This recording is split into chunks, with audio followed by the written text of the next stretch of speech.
امروز تاریخ 21 آبان ماه 1404 در حال بارگیری جهت صادرات خرمای کلوته به کشور ارمنستان هست. آقای راننده مقصد کجاست؟ ارمنستان. کجا؟ ارمنستان. بله. همون واسه.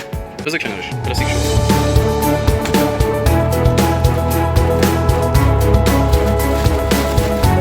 نمونه بار به صورت رندوم و اتفاقی.